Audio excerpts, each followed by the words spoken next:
Estas son las principales del día. En Washington, la Cámara de Representantes, controlada por los republicanos, aprobó este miércoles un paquete de gasto para reabrir el gobierno federal, poniendo fin al cierre más largo de la historia de Estados Unidos, 43 días de inactividad gubernamental. La medida fue aprobada con 222 votos a favor y 209 en contra, en una votación marcada por la línea partidista, y ahora ha sido enviada al presidente Donald Trump para su firma. Apologize to any Americans who are out there who still have flight cancellations or delays today. I want to apologize to the many American families who were made to go hungry over the last several weeks, our troops and other federal employees who are wondering where their next paycheck would come from.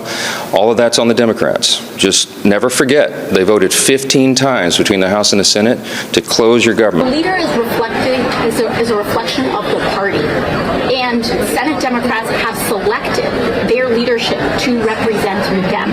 And so the question needs to be bigger than just one person. We have several Senate primaries this cycle.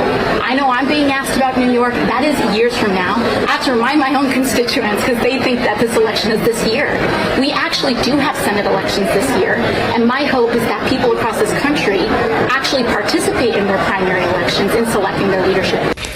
El proyecto de ley extiende el financiamiento del gobierno hasta el 30 de enero y garantiza fondos completos para el Departamento de Agricultura, Construcción Militar y la rama legislativa. Además, incluye disposiciones que revierten los despidos federales ordenados por la administración Trump durante el cierre y establece una moratoria contra futuros recortes como medida de protección para los empleados públicos. And we will be working hard today, tomorrow, and throughout the balance of this year to make sure that those Affordable Care Act tax credits are extended. Now, Republicans control the House, the Senate, and the presidency. They own the mess that has been created in the United States of America. They own it. In a few hours, we will convene on the House floor. Our message to the American people is no matter what happens on the floor later on today, our promise to you remains the same. House Democrats will continue to fight to make your life more affordable. House Democrats will continue the fight to address the Republican health care crisis, and House Democrats will fight to extend the Affordable Care Act tax credits. This fight is not over. We're just getting started. El acuerdo asegura el pago inmediato a cientos de miles de empleados federales, incluidos controladores aéreos y trabajadores esenciales, quienes regresarán a sus funciones después de semanas de incertidumbre y protestas.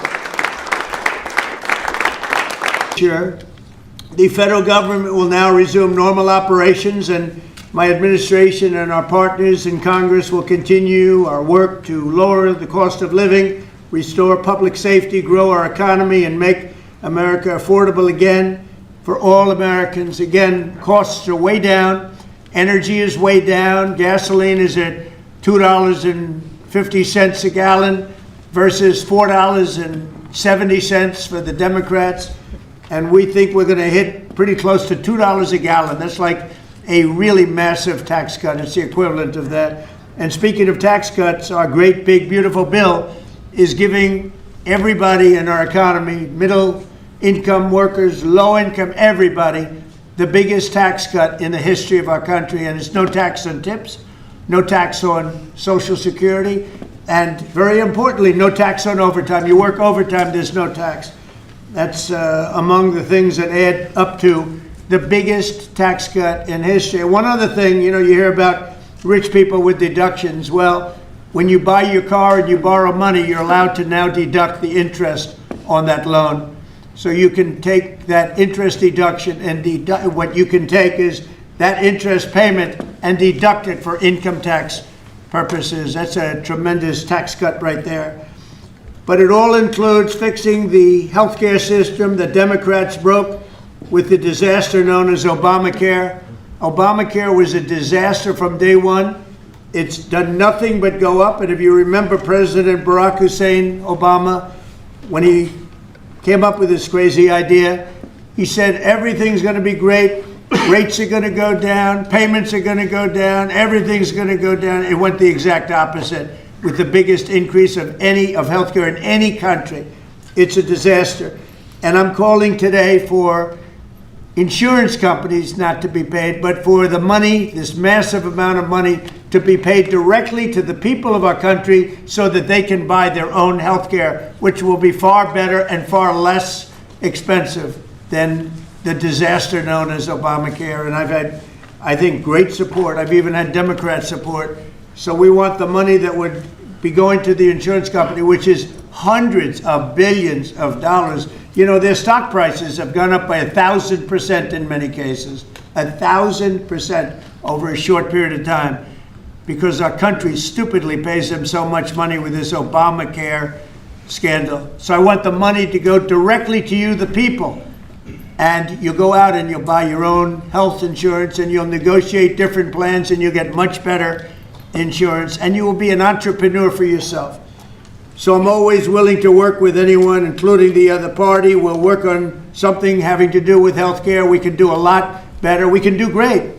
So much money is involved, and we're willing to pay so much money to the people. So we're going to pay a lot of money to the people. They're going to go out and buy their own healthcare, and we're going to forget this Obamacare madness. So with all of that, I just want to tell you the country has never been in better shape. We went through this short-term disaster with the Democrats because they thought it would be good politically. And it's an honor now to sign this incredible bill and get our country working again. Thank you.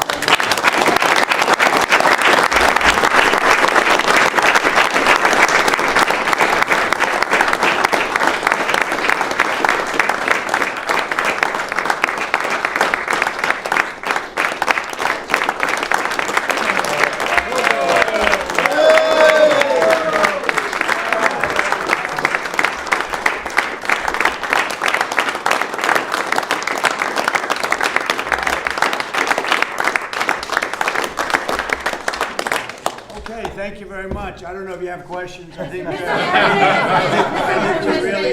we really have a really great situation. We have a country that we love, and we have a country that's in great shape. As you know, we have it's over $18 trillion invested in our country by other people and countries. That's a record. There's never been a country that had so much, and that money's going into also building new auto plants, new AI plants, new everything. We've never had a time like this. Thank you very much, everybody. I appreciate it. Aneudis José, News Digital TV.